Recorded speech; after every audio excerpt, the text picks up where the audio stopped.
three parts.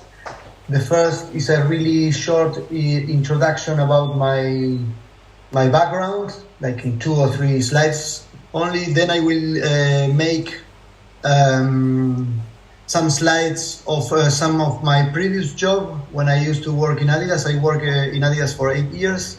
Then I moved back to Argentina, and I tried to quit football or quit sports, because I always thought that after being so many years in the first league, somehow working for really big clubs and federations and assets and everything, maybe quitting that was kind of a really hard decision, and I had to make it more for personal reasons, not for professional reasons at all. But somehow I decided to come back to Argentina and decided to quit sports design. But then after, I think, 6 months, the only job proposals I had were only to do sport design. So I came back, and basically now I have like a 70% of my jobs are sports related. And then I have my other... My previous profession was like motion graphics. Nice. I used to have a studio with 3 other friends of motion graphics. So now I'm back as a creative director, for an external creative director for a nice, really nice studio here. And I do this as a part-time job, because my company of sportswear doesn't take my whole life, luckily. So I can have like a 40% of my day is family. I have a small daughter now, and it's like part of my big times of making myself busy. And then the rest is like a 50 and 50 of this free time is used to work. And this is part of what I'm really happy of coming back home, because I can have this kind of life. Probably when I was staying in Germany, I would have like 100% of my professional life dedicated to Adidas. So once I said that, I go to my small introduction. This is probably my first design. I was 6 years old, and I was asked at school to draw what I did over the weekend. So I went to the football stadium with my dad. I still remember that game, and I decided somehow I draw this football match with the jerseys. They were like really somehow inaccurate, because the River Plate sash was on the other side. But anyways, I consider this. My mother found this book some years ago, and I consider this as my first football design. Then, when I was a teenager, it was in the 90s, and I was completely freaking out with the Andre Agassi's jerseys. It was my first contact with sportswear design. It's funny, like some months ago, I was following one of the Nike, the old school designers, the ones who were doing the football jerseys, and he posted something about the designer of this jersey. So immediately I contact him, because I think it's like something amazing. I thank him a lot, because somehow this, when I was seeing this on TV, I was recording the games with a VCR recorder, and I was putting pause, trying to redraw this, and also the shoes. I love to design shoes when I was a kid. That was something fantastic, that there was no internet, because you have to watch the games, somehow record it in your memory or in a VCR, and then see it. I mean, it was like a PAL TV. It's 720 by 576 pixels. So the size of the shoe was, I don't know, like 20 pixels by 10 pixels. So it was a really nice mental job to redraw something that you see in a 20 pixels by 10 pixels and make it in a draw. And it's a really good mental task to do that. And I think it's like create a lot of new styles because you didn't know exactly how they were. And this is the last step. This is where I studied. This is the university in Buenos Aires. Probably it's as an architecture university building must be the most ugly building dedicated to education all over the world. But what happens inside there is fantastic. I make responsible of my brain procedures to this university. It's like you almost have to fight every day to get attentions from your teachers. There were like courses with like 400 students with 5 or 6 teachers. So it's a really interesting process to learn in this environment, because you learn with a lot of people and with a lot of different people, and the budget is really low. The university is for free. So a lot of teachers are going there. I include myself. I was a teacher for 9 years, around 9 years, and you always do it for free, mostly, because it's really hard to get paid. But the atmosphere there creates a lot of interesting professionals. I got a degree in graphic design, but I did graphic design, motion design, web design, book. I did books. Now I'm doing apparel. I did shoes. I did a lot of different things, because I think you get a kind of a master or on nothing.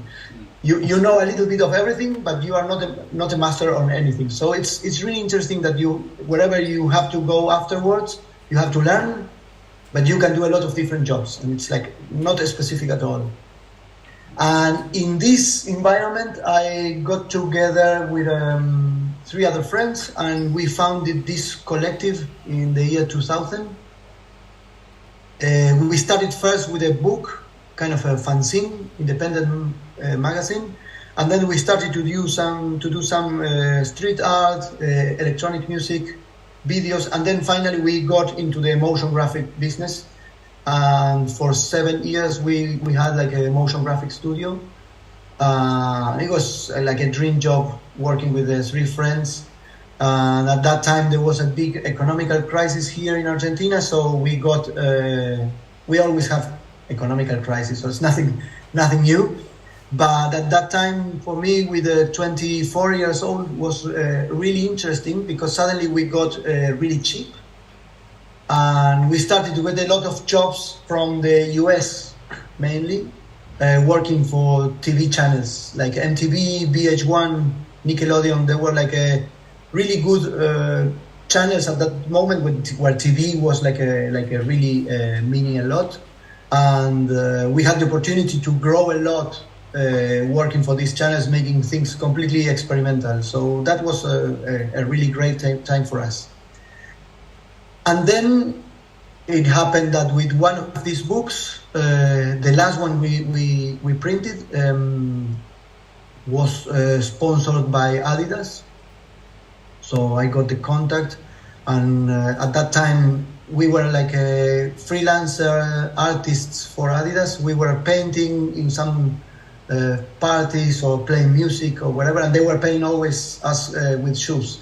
So every time we were going there, we were like we like to create meetings, just to have meetings, because every time we were going to the offices, they were giving us some shoes. And for a 20 years old guy to have shoes for free is the most beautiful thing you can ever have, the most beautiful payment you can have for a job. And in one of these meetings, I said, hey guys, I would love to design football jerseys. And I had my computer, so I started to show a lot of sketches that I was doing in my free time.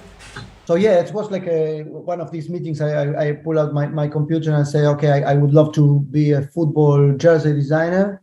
And one of the guys was there. I said, like, look, I have to travel tomorrow to Herzogenaurach in Germany to a meeting. If you like, and you trust me, you just put all this material in a CD and bring it back, and I take it. So I went home, I prepared a PowerPoint at that time with some images, and I recorded in a CD.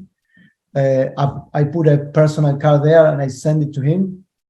and it took like 1 year more until they called me, and then they called me again, and then they called me again, and finally after 6 months I landed in Germany, thanks to all these things, right? It's just like, for me, this part of my life, it has a lot of oh, yeah, we have a guest. Hello. Hello. Guest speaker. Hello.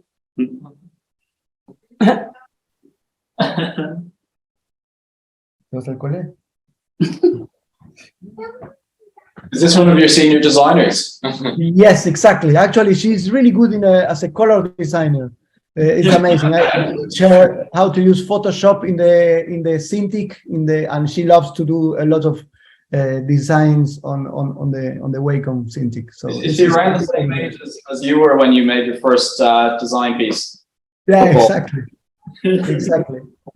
So too young to start. Yeah, after a while, I landed there in Germany, and it's thanks to all these previous steps. I think if any of these steps was not made by me or jump into me, I would never get to go there. So yeah, I'm going to show you some of the jobs I consider more interesting to make. I had I think I landed there in the golden era for me as a designer. In Adidas, we were like again, a lot of different situations were in place at that moment. We have a great team, a great marketing team, and a great development team, and we have a great CEO at that time in Adidas, and he was behind us in every crazy idea we had. Unfortunately, some years ago, he quit it, and now he's president of Bayern Munich. Herbert Heiner is the president of Bayern Munich, and he was behind every creative, crazy idea we have, and also the creative director and the whole team, from the CEO to the designers. We were all aligned in a lot of things. And as part of my background in the university, I always had the dream to make some jerseys inspired and things that had to do nothing with football. No, of course we did it. We recreated like a amazing shirts from the past because it was the anniversary of this championship or this game or this player or whatever. And I enjoy because I like football, but I also like a lot of other things, and that's what I always try to push to get into a jersey. So in this case, we had to go to make the jersey for Olympique Lyonnais in Lyon, and one really lovely technique that I use always to help me to get to know the city or the country or wherever is I go, okay, if I have to go to Lyon, I Google top 5 museums in Lyon. So that gives you a great idea of the identity of the city. And Lyon, for example, has the Museum of Cinema because the Lumiere brothers were born in Lyon. So that was, for me, was something amazing because I studied the Lumiere brothers in the university, and I know that they created the cinema and all these techniques. And I also found in the museum that they were making the second 3D projection ever. The first one was made by someone in England, but the second one we sold it at us. It was the first one, right? Because of course also the colors of here you can see in the screen, these are the Lumiere brothers in a projection with the lenses, and basically the first lenses were not blue and red, but we used the blue and red because also they were the colors of the city of the club Lyon. So we created this jersey with I did it with, at that time we did it with a 3D studio. And I did it with 2 cameras. It was a completely mess. And somehow when you put the lenses, you see something, but it's nothing like real. It's just more like the story I or we created behind that sold the jersey really well. And of course, this is football. We had the great the great coincidence that they won. They used for the first time this jersey in a French French Cup final, and they won. So at the end, it got the best third jersey sold in the history of the club. We made the crest was having a kind of hologram also. So it was a kind of a fireworks, but it really worked, and I got really happy because. The city of Lyon was well known because of this, and also I forgot to tell you this picture here. I don't know if you can see it well. It looks like a building with some different layers, but actually it's a painting. It's a Trompe d'Oeil or something like this. It's in French, and it's a kind of a street art that they claim that they invented there, and it's basically it's a trap for the eye. Yeah. That's and there's a lot of buildings and big murals and street paintings like this that they somehow fake the perspectives of buildings, and this is a really famous one because it's I think they were just making it new, but it was like 30 years old, and when they did it again, they if there was a little kid sitting on the window, now they did a 30 years old person sitting there, and before there was an old car, and now there was a smart. So they get really involved into this technique, and it's all over the city. It's really a fantastic city, and the story of this, I think it was all together this fake trap for the eye, and the 3D was creating a nice story. Then I have this for me is really special because it's a jersey we use in a final after like 24 years without going to a final in a World Cup. This was used there. It was based on the when we started the concept for the 2014 World Cup in Adidas. We planned it as, okay, what is going to take every country to Brazil? It was for 2014 World Cup. So me as an Argentinian, and I love Argentinian history, and I'm a really big fan of 2 or 3 big heroes of the independence here. So I always read a lot of books, and what my concept of what Argentina was taking to the World Cup or to Brazil was a rebellion, something like a revolution. All the things we make, that's the way we started the revolution here in Buenos Aires. It was not Argentina still, but then we make Argentina independent, then it was Chile, then Peru, and then it went to the north after Venezuela and Colombia. And it was made mainly by this guy, is San Martin, the general. So I got like a personal visit. I make a personal visit. It was really great because I got a personal guide that take me to the museum of this guy. So I went with all my color palettes to get the real color of the suit of the general. And also this is really important. This here is the I don't know how we call it. It's in the belt.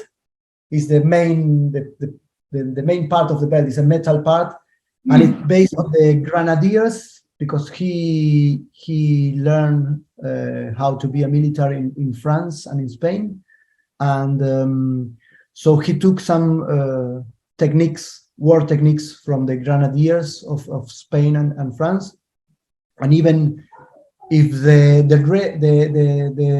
corps he found it here was not of grenadiers because they were horsemen, he took the main insignia from the grenadiers, and it's this. So it's a bomb, not a grenade. It's a bomb. It's an old bomb with a fire. So and it was all golden. So I decided to not only to use the real colors of the uniform in the football kit, I also changed the crest. So I did it full gold to make a tribute to this insignia of the grenadiers. This is another really nice example. I was born in the 70s, so my first movies were also always about the Cold War.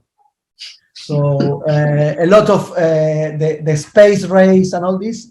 And I always remember of this guy Yuri Gagarin, that it was the first man on going out of the Earth. And again, I used the same technique in Moscow. I went to Moscow and St. Petersburg as an inspirational trip with Adias, and I found the Cosmonauts Museum in Moscow. It's a great museum. Is this one here? It's like 100 meters tall, and all the museum is in the lower levels.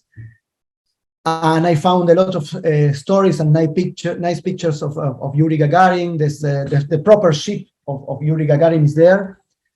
And actually, there was a really crazy. There was a poster in the museum, and it was describing what he said when he went up. And honestly, it must have been really shocking, because he was saying like, here is the face, and he says he was describing that everything was blue, and he never thought that something was going to be blue, because here you see the green, the desert, or the clouds, but the whole atmosphere was making the whole view blue, and for him was really shocking. So I decided to create this in a jersey again, and it is recreating or representing the view, the first view of the first man who went up to the space and saw his country from the air, not from the air as a plane, from the space. So we got a collaboration. You know how is Russia? As soon as we wrote to the Football Federation, they wrote to the Ministry of Defense and the Space Ministry or wherever, and we got a huge map of Russia taken with all satellite pictures. So I put it here. If you can see it here, I put it in 3D in a sphere, and I did like the bump map of the 3D map was with the mountains. So this is the real Russia seen from space somehow. So they got like so. Decirle chao chicos. Bye bye, decirle.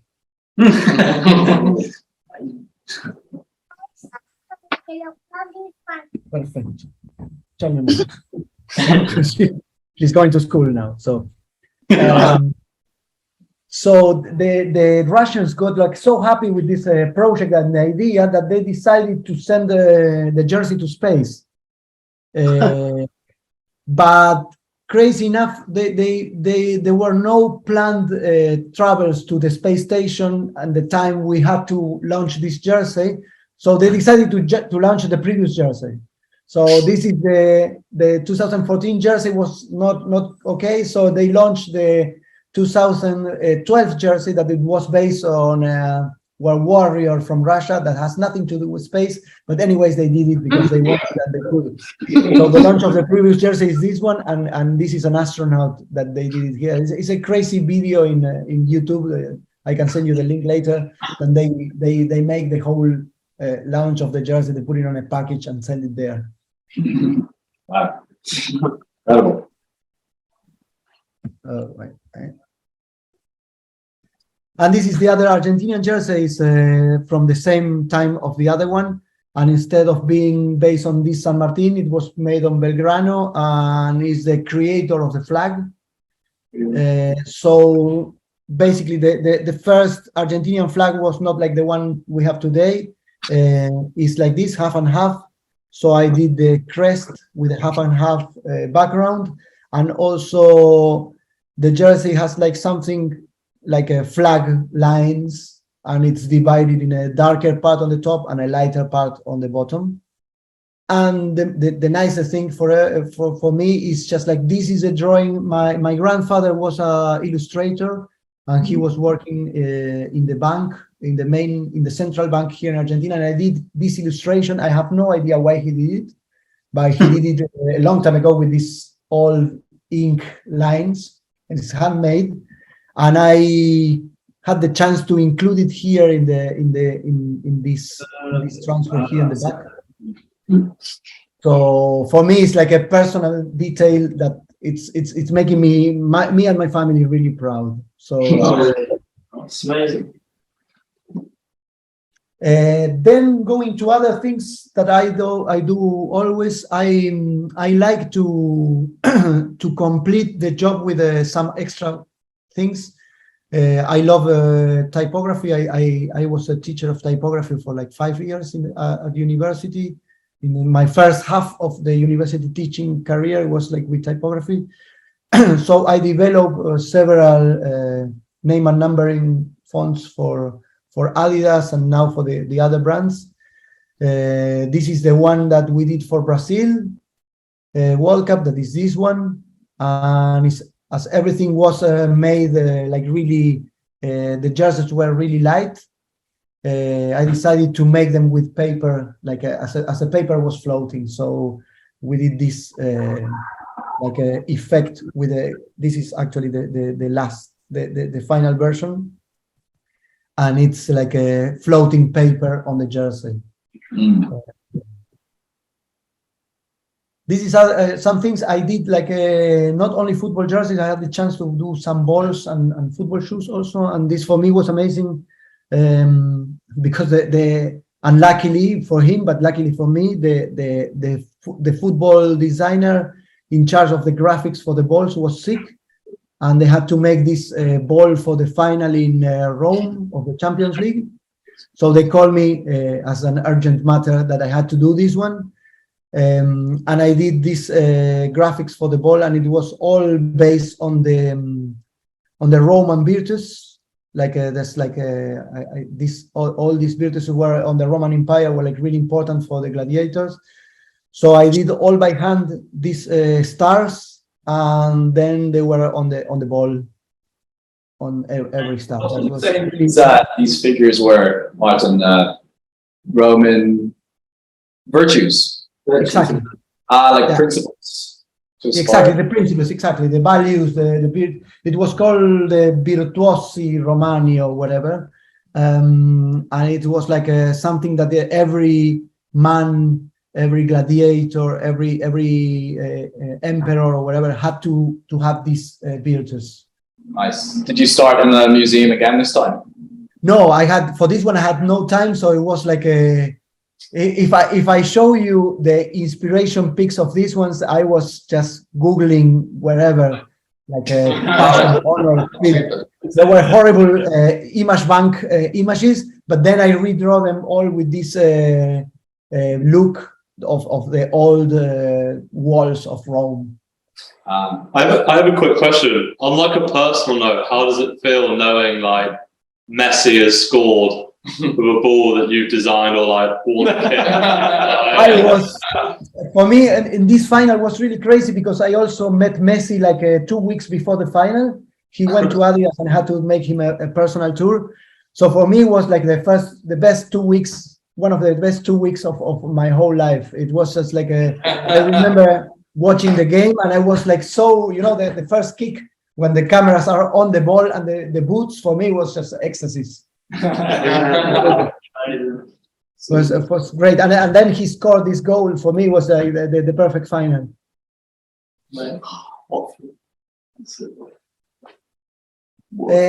Obviously, he scored because of the design, because of the graphic design. Yeah, exactly, and I gave him some advice, of course, when I met him.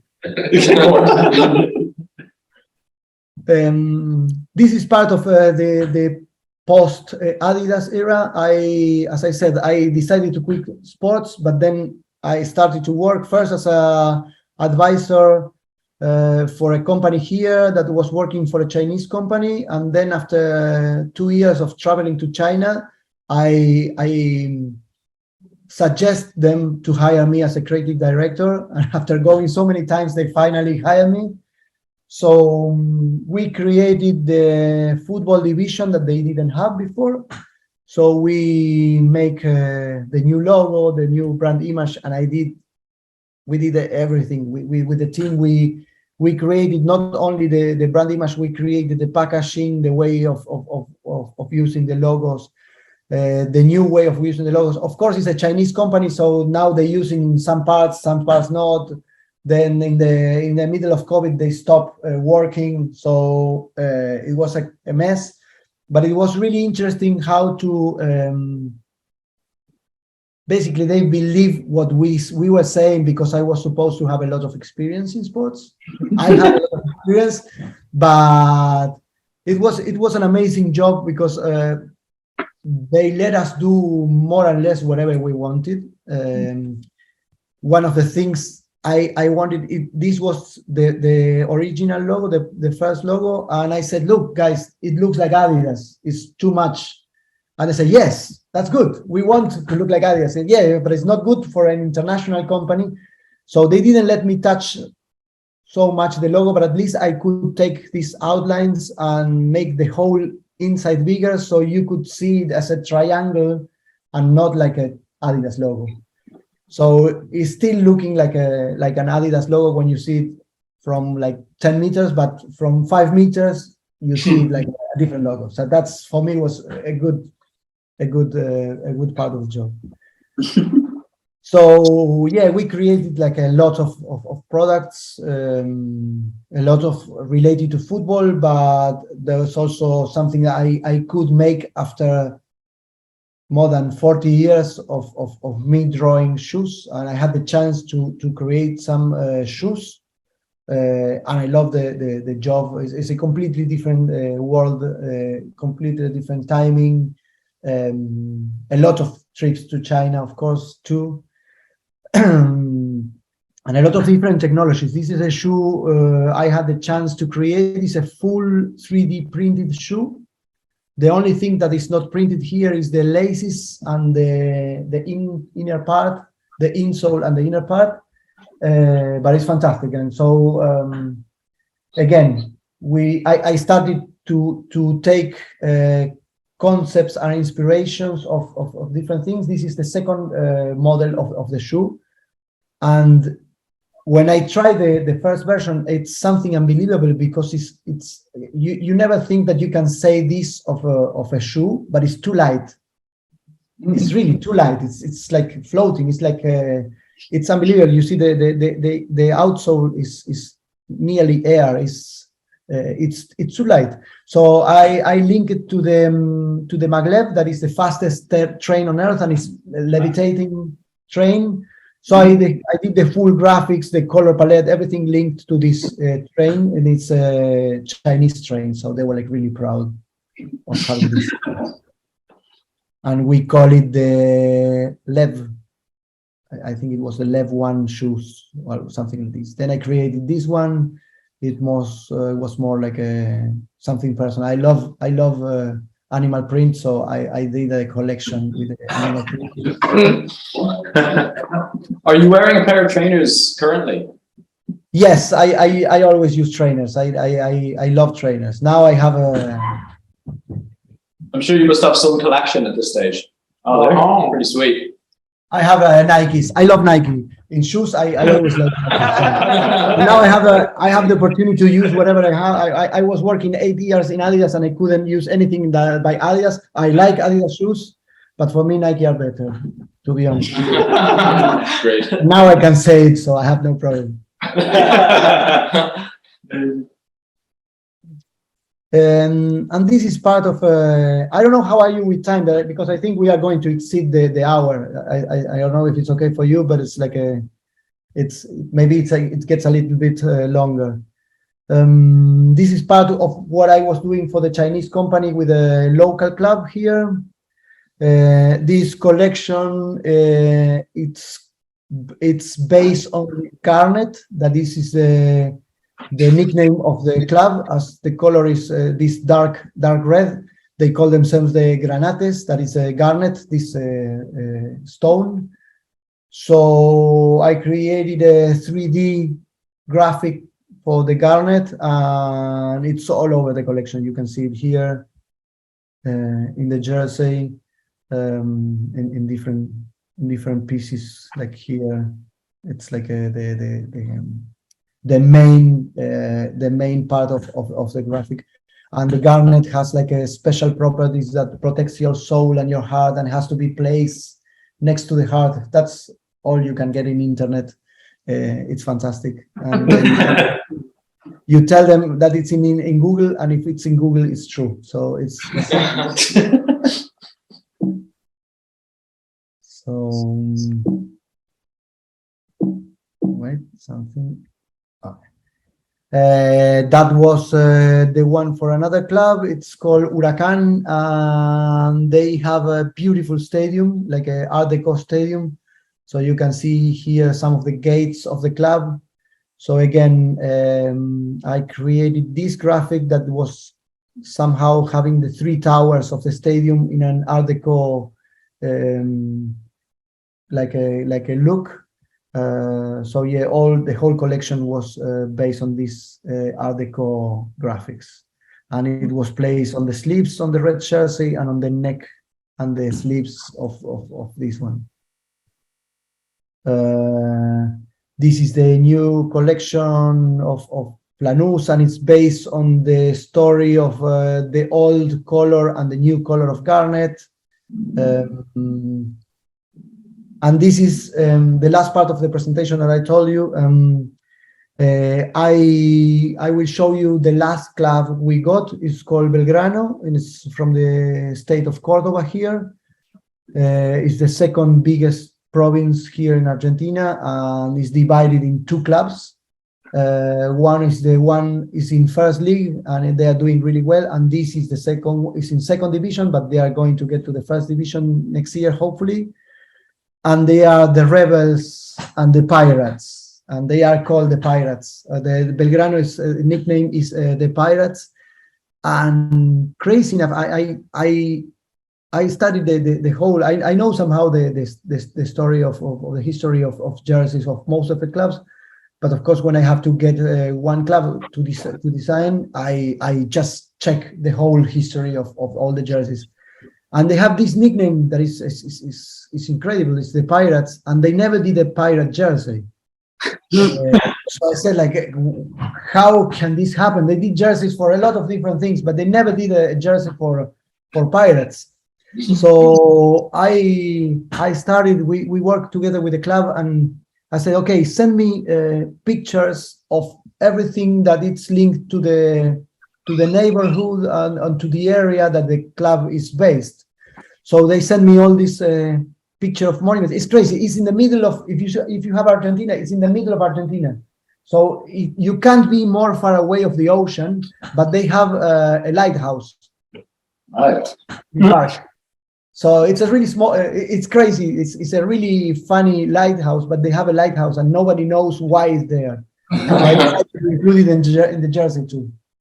So taking all these landmarks, I started to redraw them and change it a little bit, and including a lot of pirate icons, right? The compass, the sword, the maps, the ship wheel, everything, the flag. And my idea was to create this repetition, this pattern, a kind of I included more elements. I included this lovely wave from Japanese art that is always in I think 50% of the tattoos of the world have these waves. So I decided and the idea was to do their color is light blue, this light blue here.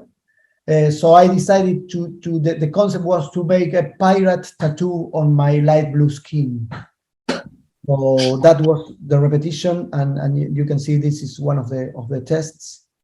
We decided to go for a lighter blue, like an older one with black. So this is the jersey. Probably in this picture you can't see it really well, but it's the pirate tattoo is there.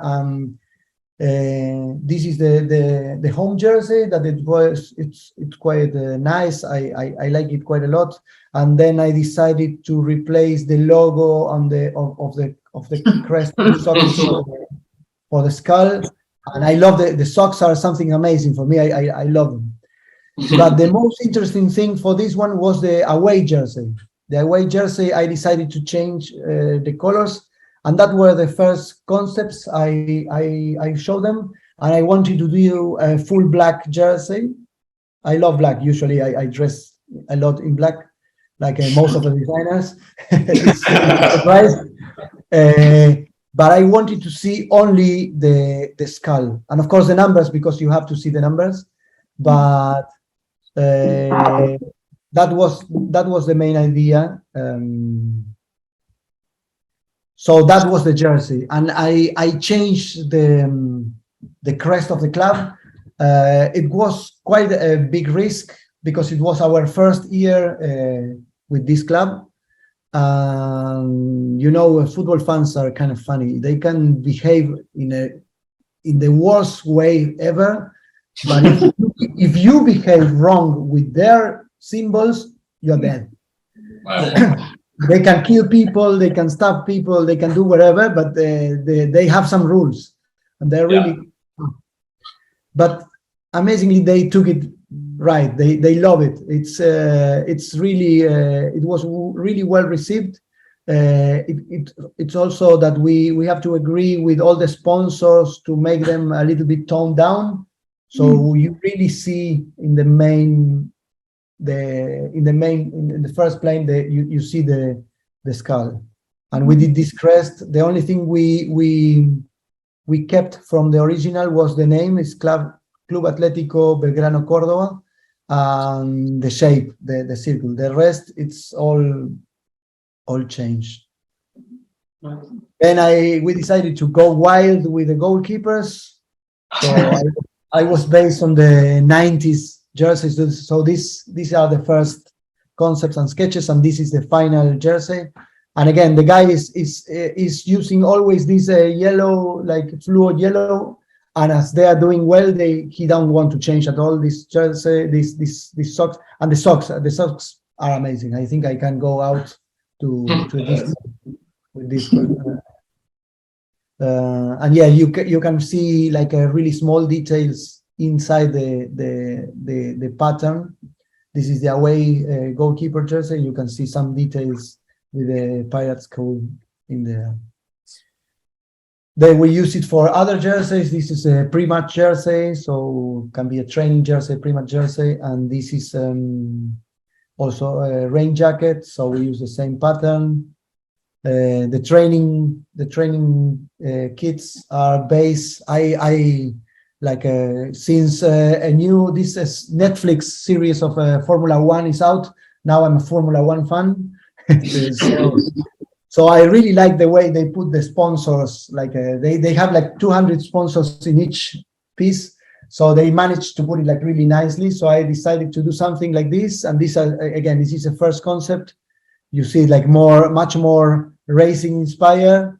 And then at the end, it was like a more simple, but it's also looking quite well. And they use the numbers or the I put it like a coach and number here so they can use it there. And this is the culture wear. So sorry, this is the culture wear. So again, it's all based in Pirates, and I couldn't believe that they never did something with the bones or with the skull. So it's like I use it in everything that I could. And again, that's the last slide. I made a little mistake, but this is the last slide. On top of this, people always ask me what is the best part of my job, and this was the best part of my job. This is amazing. I did. It's a crazy story. I was working in 2008 doing the jersey for the 2010 World Cup. And when I did it, I never thought that Maradona was going to be the coach. And in the middle of the crazy storm that we were so really close not going to the World Cup, they changed the coach and Maradona got coach. And the jersey I did was based on the one he used in 1986 when we got champions. Wow, so it was the best coincidence ever. So I had to travel here to Argentina to make the presentation, and I had the chance to meet him. and he was amazing. Really, it was again. If the other one was one of the best weeks of my life, this was one of the best, my best professional day in life, completely. Incredible. So, yeah, this is it. The presentation. Gracias, amazing.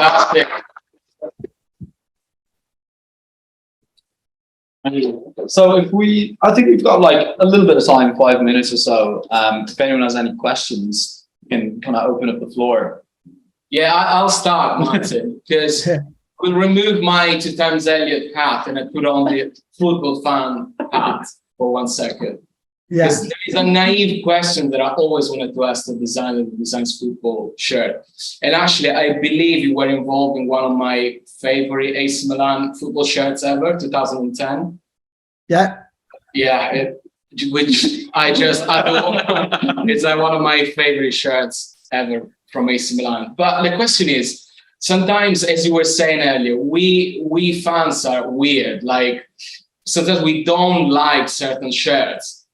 And we ask ourselves, how is it possible that a designer designed that shirt? Like, it can't be, because we don't like color, like we don't love, I don't know, AC Milan doesn't love gold, for instance. So you cannot use green and gold on AC Milan, and we keep seeing this stuff. So the question for you is, how much is the club involved in the decision of the new shirt every year? And how much is the designer involved in that decision? Well, actually, you have like several actors. You have the designer that is part of the brand, that is also a big part of this. Then you have the club, and sometimes you even have the sponsors. Oh, right. Sometimes, and I did two jerseys, 2 seasons for AC Milan. The first season, it was my first season, so I didn't have enough experience, or I didn't have the bravery that I had in the second season.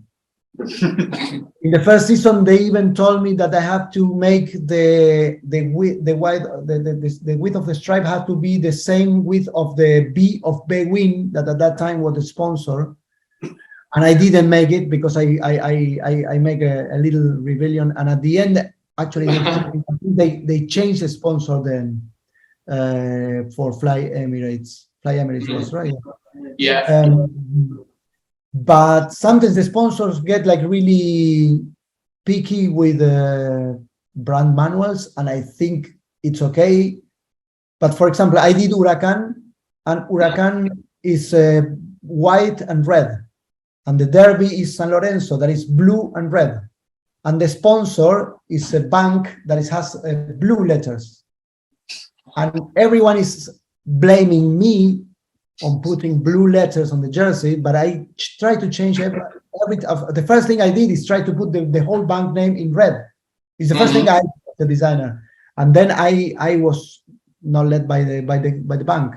I had a meeting with like 4 people from the bank. I had a Zoom, and they say, "We love the concept. We love the concept. It's really nice, but we can't make it." This is the relationship between graphic design and politics that not many people realize.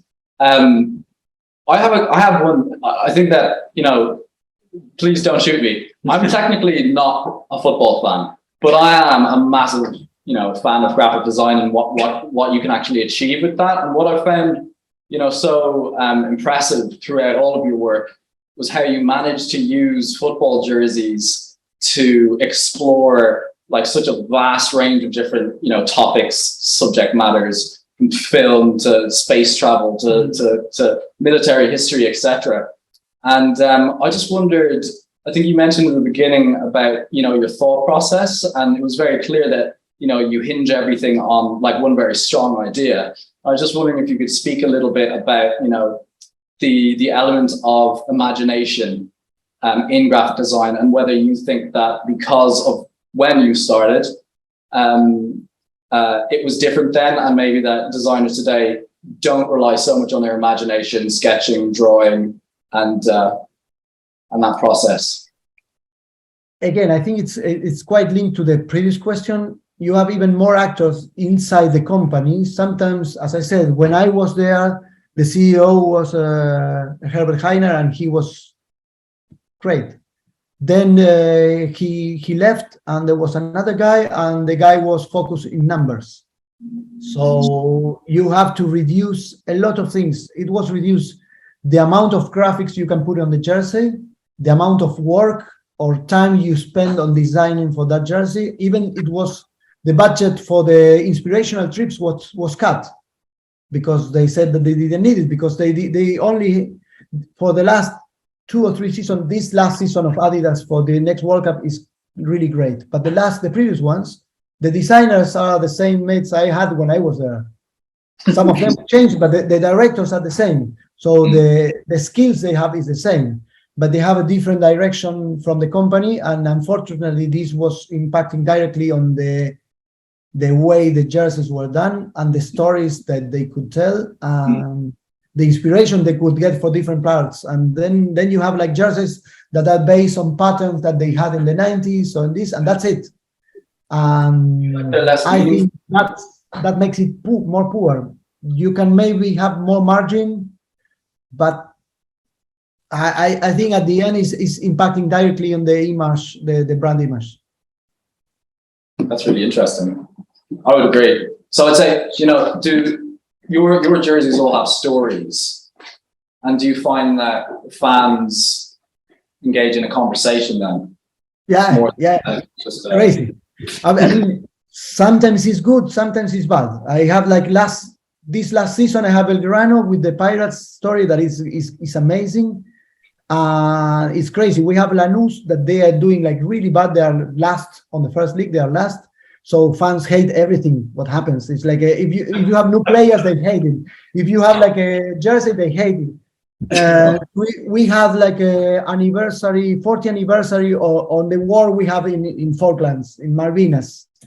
Yeah, this old war in the 82. It's like a 40 years anniversary. So we decided to make a tribute to the young kids by then, that now are the old people. I think today there's a really crazy statistic that more people, more fighters died after the war because they were depressed, that the amount they died during the war. And it was a really short war or whatever, but it was really impacting a lot the society here. Yeah. So we did one jersey with a little flag, and it was like saying only 40th anniversary to the heroes of Malvinas. And they were saying nothing wrong about this, but they hate the color because it was lighter than the other one. So it's bullshit. They hate it. It's bad, horrible jersey. And the away jersey is even worse because we did a pattern with all the colors of. I made a big board with all the jerseys that they had in history, and 80% is more red than dark red. So I did a merge of a pattern list, including like a fluo pink that we're using it for diversity. And oh fuck, this is a gay jersey. It's crazy. It's crazy. It's just like people. It's just like and again, probably the same people attacking the jersey because they said it's a gay jersey. If they were winning every game this year, they would say, "Oh yeah, that's cool. We love diversity. We are really, really good club because we love the diversity." It's really more of a them problem. Exactly. It's also, you can make a great or bad design or whatever, but also you have another factor that is the performance of the team. It's always the same. Anyone else? Questions? Martin? I think mine has been answered. Do you have one last question? Have you got a gigantic archive of the shoes and the apparel and footballs that you've designed over the years? Sorry, again? Do you have you kept like one copy of every? Yes, I have most of them, and the ones I don't have it because my dad has it. He has like a little museum at my parents' home. They have a room for this, and I have most of this. I only don't have the last season I did for the Chinese company because COVID got me. So I was my last trip, I was saying, okay, I take all these samples with me and I leave all this for the next trip. And I never went, I never been again to China. So I have to get them one day. For example, the ones based on the train, the 3D printed, I don't have them. I want these ones. Yes. I have the animal print ones. I have one. My girlfriend has one too. But I would love to have all of them. But I don't have enough space to have. It'd be very cheap to ship, I'm sure. Being so. Martin, I have another question, actually, just a curiosity. Also, you said you're a fan of animal prints. Were you involved at all in the project that Adidas did with Ian Brown when they went to Argentina to see the old? No. But I will go. I was going to go like a couple of years ago to this shop, but I will go this summer. I think I'm really busy by these days with all the season, so I need to go there and spend the whole day. And I have a couple of friends that know him, so the idea is to go to the shop because it's fantastic. It's just like crazy. It's an incredible video, though. It's the story. I think the products really, they're like, especially the shoes are not in a good condition because they are really old, and the outsoles are getting like really soft, and then they break. So, but it's more the story that the guy does not want to sell it, and it has.